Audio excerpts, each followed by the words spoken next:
All right, guys, Freddy Fabricate here again, and I'm back to working on the TRX50. As you can see here, I have a whole bunch of junk laying in the ground.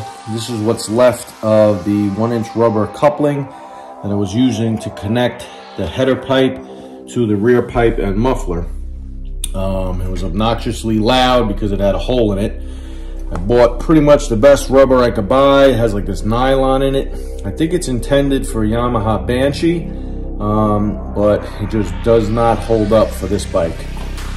So my new plan is to, I'm gonna take the header, you can see here, put it on the bike. I'm gonna make up a new gasket, and I'll show you how to do that in a minute. And then I'm gonna weld this solid, and I'm gonna cut back here somewhere and put the rubber connection there.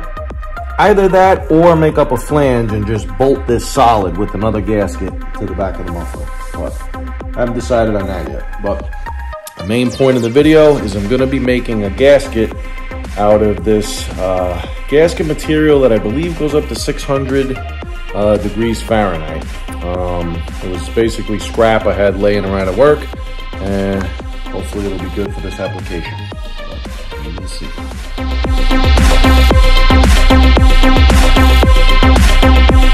So these are my two choices on materials. I have copper here, that's pretty thin as you can see. And I have this gasket material, which is nice and thick. I'm not positive that this can handle the temperature, but there's only one way to find out. So I cut a circle out of this for now. I'm going to take the exhaust flange, lay it on it roughly like that, or roughly like that, a little better. Trace it, try to cut out the center as best I can, and then I'll probably grind the outside diameter down or cut it with the scissors until I get it where I want it. You can see there's not much material on the side of this header, but I think I have a little bit of room to go slightly wider and have it sit into the engine. So I'm not gonna lie to you guys, that was very difficult. I made one egg-shaped, and of course the sides were too narrow. I made one perfectly round, but completely too small. Just about fit inside the pipe. And then the last one, the only thing is, it has like a little bit of a slice. I didn't realize that this whole piece of material here had the slice. My only option left is to go in the middle right there, which would literally be the fourth one of these I'm making. But if I have to do it, I'll do it. It doesn't seem like it's all the way through. It's just kind of barely through the surface. So this fits pretty nice. It's just slightly, very slightly oversized. There we go. And I'm gonna try to mount this in my 3-jaw chuck and see if I can bore out the inside diameter. The other thing I noticed on this header pipe, I don't know if you guys could see, but there's a bead of weld on the inside of it. They didn't weld the outside for some strange reason. They welded the inside, and it's really restrictive. So I'm gonna see if I could get the Dremel in there and open that up a little bit. There we go, sorry about that. Get the Dremel in there, open it up, and maybe just put some weld on the outside. And then I'd love to give this a little shot of some high temp paint when I'm done. All right, so I very lightly tightened down the 3-jaw chuck. I didn't go crazy with any parallels behind it or anything like that. You know, I just kind of got it in there. I'm gonna try to come in with a couple different drills and then maybe come with a boring bar and just open it up to roughly what I think it'll be.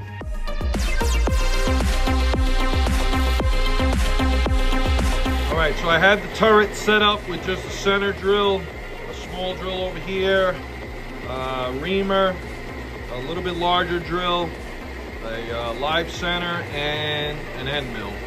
I'm gonna use what I have for now. It's obviously nowhere near the final diameter, but I just wanna see if I can even drill it or if it's gonna fly out on me. Going very easy right now, and unfortunately, that's not gonna do it. It knocked it out of round.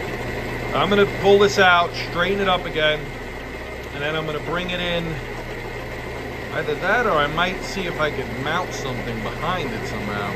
Well, for now I'm gonna see if I come in with a drill bit because it might cut better than the centering drill.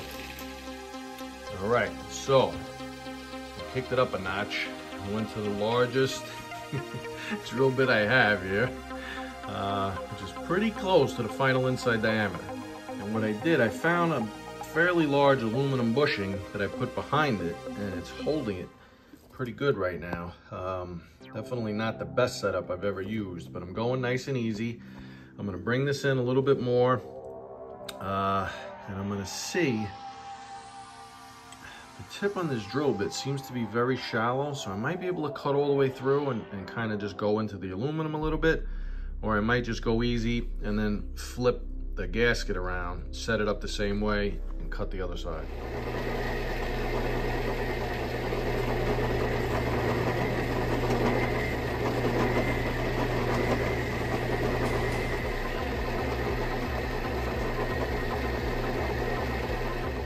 All right, I went about as far as I could go. I did hit the aluminum on the inside, so I'm gonna try to flip the gasket around and mill it the same way from the other side. I got the gasket on there. You can see I ground out the inside.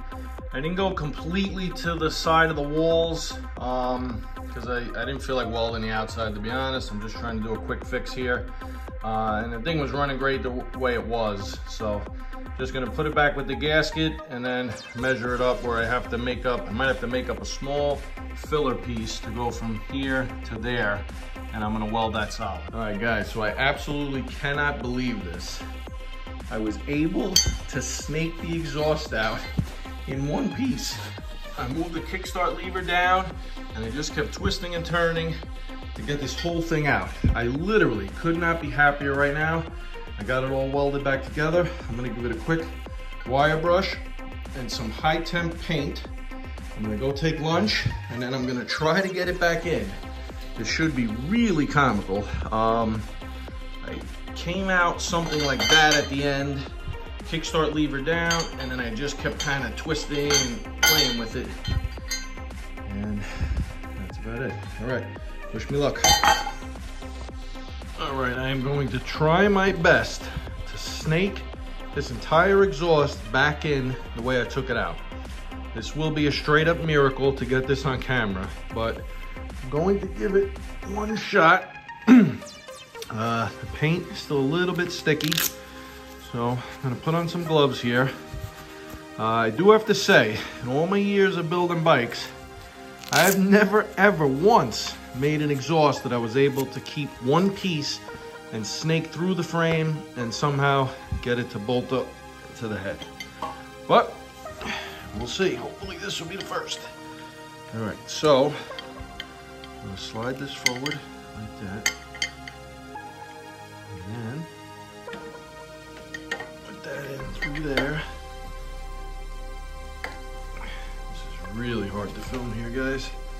And I push the Kickstarter down. Okay.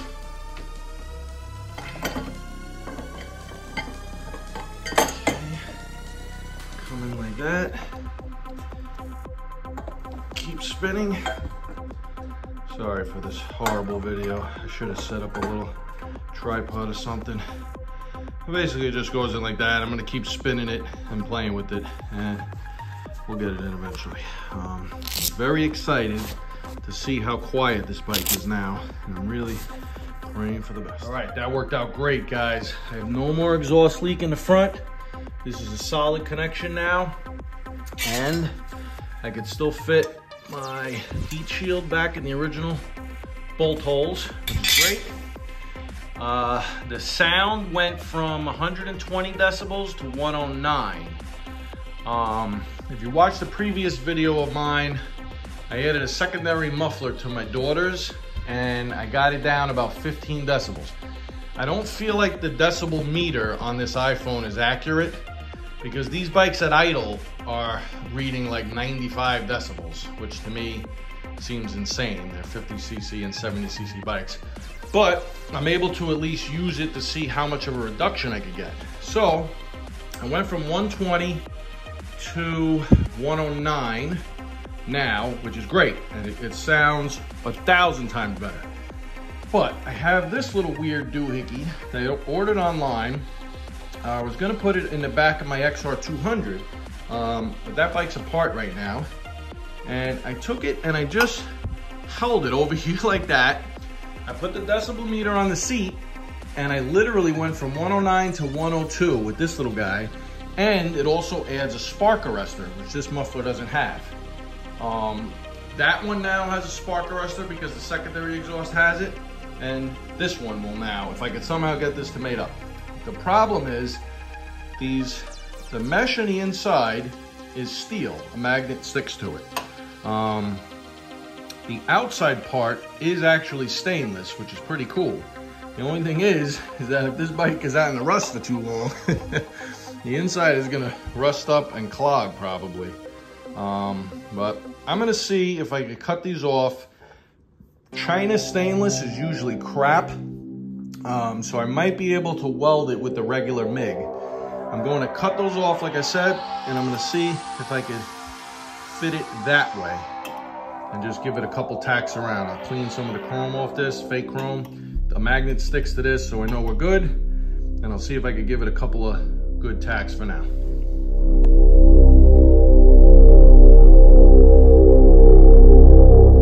All right, so it looks like Chinese stainless can be welded to mild steel. I actually, just for a test, I didn't clean off any of the chrome on here. I just turned up the heat slightly, got a good ground on the foot peg there, and I just put 4 evenly spaced tacks all the way around, like that.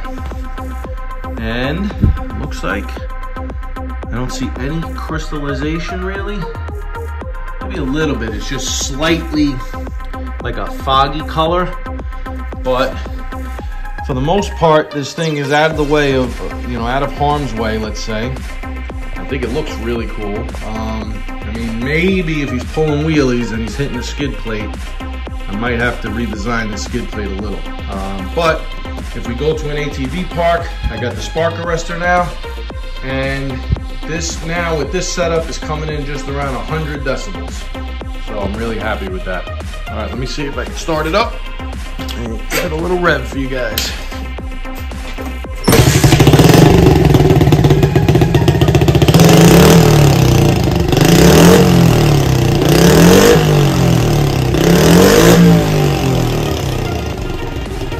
Hey, sounds great.